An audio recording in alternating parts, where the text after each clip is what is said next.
Isa sa pinakamabenta sa BYD ay yung kanilang Sea Lion, na noong unang nilabas ay maraming nakapansin na para bang ang laki ng pagkakahawig sa Porsche Cayenne. Kaya naman pala, ang nag-design pala kasi niyang BYD Sea Lion ay si Wolfgang Egger, na former design chief ng Porsche.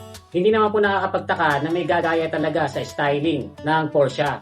Kasi bukod sa very sleek and sporty ang mga gawa nila, ay ikinoconsider din po ito na isa sa mga luxury brands na ang nakakabili lang ay yung mga yayamanin. Kasi kung mangungopya ka na rin lang, edi syempre yung luxury brand na ang kukopyahin mo. Yan po ay noon. Kasi guys, ngayon parang nabaliktad na ang sitwasyon. Kung noon ay maraming nagsasabi na gaya-gaya ang BYD at hindi sila magtatagal sa market, ngayon po BYD na ang namamayagpag pagdating sa EV. At nakapag-develop na po sila ng sarili nilang style para sa mga units nila at pati na rin yung style ng pagmamanufacture, kung saan sila ngayon ang tinutularan even ng Toyota at saka ng Honda. Tapos sa Porsche naman na dating ginagaya dahil sa prestigious name nito ay pabagsak at hindi malaman kung anong diskarte pa ang gagawin para sila makabawi. Alam nyo guys, napakatagal na ng Porsche sa larangan ng automotive. Sila pa nga ang nag-design ng VW Beetle na pinasikat noon ni Adolf Hitler. Na-survive nila ang World War II at marami pang economic crisis. Pero ngayong 2026 ay nanganganib silang hindi makasurvive. Kung noon ay pinapangarap ng mga car enthusiasts na magkaroon ng Porsche, ngayon marami dun sa mga loyal fans nila ang iniisnab na ito, kaya humina ng husto ang sales nila. Ang mga problemang dumating sa kanila ay hindi nila inaasahan. Kasi guys, noong 2022 ay nasa rurok sila ng tagumpay. 309,000 units ang naibenta nila, kung saan kumita sila ng mahigit 6.8 billion euros or katumbas na rin ng 7.8 billion dollars. Sa laki po ng kinita nila ay naisip nilang mag-expand at isinapubliko nila yung company nila. Ibig sabihin, naging open sa public ang pagbili ng shares sa company nila. At dahil nga sila ay successful, maraming bumili ng shares. Nakapag-generate sila ng another 9 billion euros. Kasi guys, malaki ang plano nila sa pagpasok sa EV market. Naingganya po kasi sila ng gusto sa EV dahil noong 2020, yung nirelease nila na Porsche Taycan EV ay naging mabenta.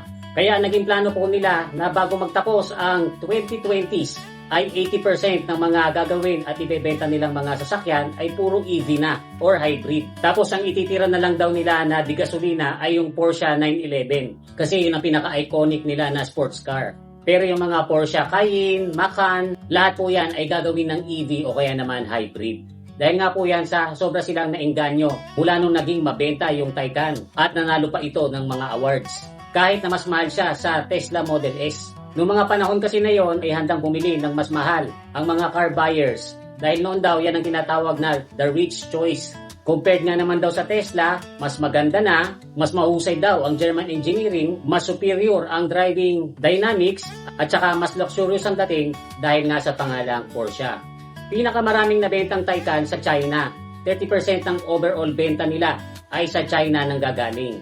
Kasi guys, noong mga panahon na yon ay addicted pa ang mga young Chinese buyers dun sa mga coaching nang gagaling sa Europe, lalong-lalo na sa Porsche. At dahil nga sa maraming naipon na kapital ang Porsche, ay nagtayo sila ng mga dealerships sa bawat major cities ng China at nag-hire sila ng libu-libong Chinese employees. Kaya lang nga guys, totoo ang kasabihan na walang forever. Kasi pagdating ng 2024 ay nagsimula nang lumabas ang mga problema nila. After po kasi ng success ng Taycan ay hindi na naging mabenta yung mga sumunod na taon. Marami pumupunta doon sa dealerships, tumitingin lang pero hindi bumibili. Yan ay dahil sa nagsimula na palang maglabasan yung mga sira ng mga naunang naibentang Taycan. At dahil mayroon po tayong social media ay kumalat ng kumalat sa mga forums kung ano yung mga diferensya nito. Madalas daw masira, hindi naaabot yung range na in-advertise nila. Tapos ang malupit nito, yung mga gustong ibenta yung Taycan nila ay nadismaya sa sobrang bagsak ng resale value.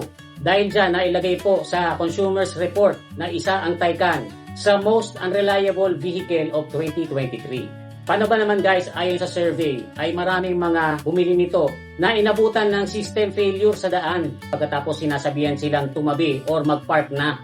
And then meron din po mga nasunugan ng battery. Yan po ang dahilan kung bakit maraming naging recalls ang Porsche Taycan. Ang masakit niyan, yung mga sira na na-recall ay inabot ng months doon sa kasa kasi walang mai-provide na pyesa.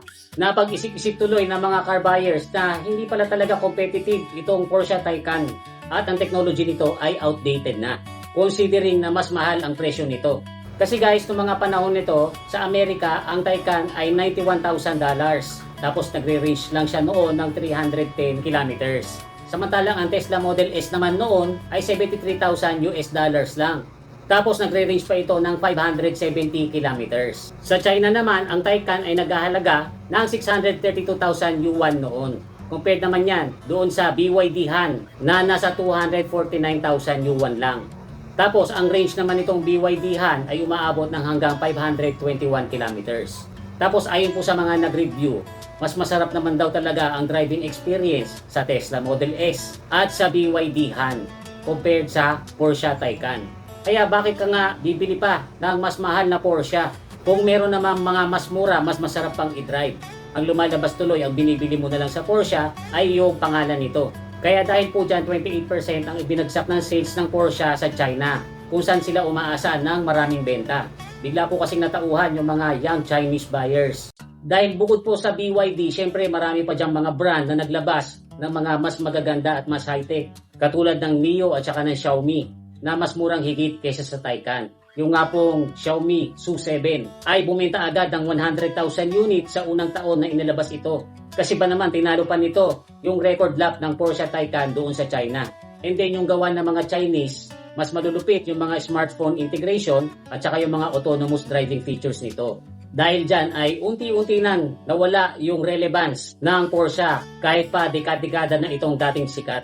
So, ang nangyari naman po sa Porsche sa China ay nagpanik sila, ibinagsak nila yung presyo ng lahat ng mga units nila. Nag-offer nga po sila ng hanggang 35% discount doon sa Taycan nila, hoping na maka-attract ito ng mga new buyers. Kaya lang hindi po ito umepekto. Kabaliktaran nga po ang nangyari kasi ito pa ang sumira doon sa kanilang premium na image. Kasi guys, magbigay man sila ng 35% na discount sa Taycan, ay didikit lang naman ng konti ang presyo nito doon sa mga kotse na katulad ng BYD Han. So itong mga new buyers, makakapag-isip yan syempre, bakit ka pa bibili ng Porsche? Mas low-tech na, mas kakaunti pa ang range ng battery. Kaya pagdating ng May 2024, yung mga dealerships po sa China ay tumigil muna sa pagtanggap ng mga padating na new stocks dahil marami pa silang mga stocks sa inventory nila na hindi na ibebenta. Ang masakit niyan guys ay hindi lang pala sa China failed itong Porsche. Kasi guys, nag-invest din sila ng $2.7 billion para doon sa mga planta ng EV na itinayo nila at $1.7 billion para naman sa platform development. Kasama na po dyan yung partnership na ginawa nila sa isang Swedish company na ang pangalan ay Northvolt. Itong Northvolt po ang supposed to be magiging supplier nila na mga battery gagamitin nila dun sa mga EV. Kaso guys, bago magtapos ang 2024, itong Northvolt ay nag-file ng bankruptcy. Kaya napakalaking problema po niya sa Porsche kasi syempre, ang buhay ng EV ay yung battery mismo. Tapos yung supplier nila ay bigla na lang na bankrupt. So ang result po niya, yung mga new models na dinedevelop nila, katulad na lang po ng Porsche Boxster EV, na supposed to be ilo-launch last year, 2025, ay na-delay at mukhang sa 2027 pa maire-release. Yan pa naman ganyan mga 2 years na delay sa car manufacturing ngayon, especially sa EV, ay napakalaking bagay. Kasi guys, ang mga Chinese ngayon, katulad ng BYD, kaya nila maglabas ng bagong modelo every 18 months. August 2025, wala pong nagawa ang Porsche kundi i-shutdown na lang ang kanilang battery production operation. Ang isa pang nagpapahina sa Porsche ay hindi magkasundo yung mga leaders nila sa gagawing strategy dahil nga po halos wala na silang kinikita. Kaya pagdating po ng April 2025 ay inamin na nila na hindi na nila kayang gawin yung sinasabi nilang target na pagdating ng 2030, puro EV at hybrid na yung mga imamanufacture at ibebenta nila.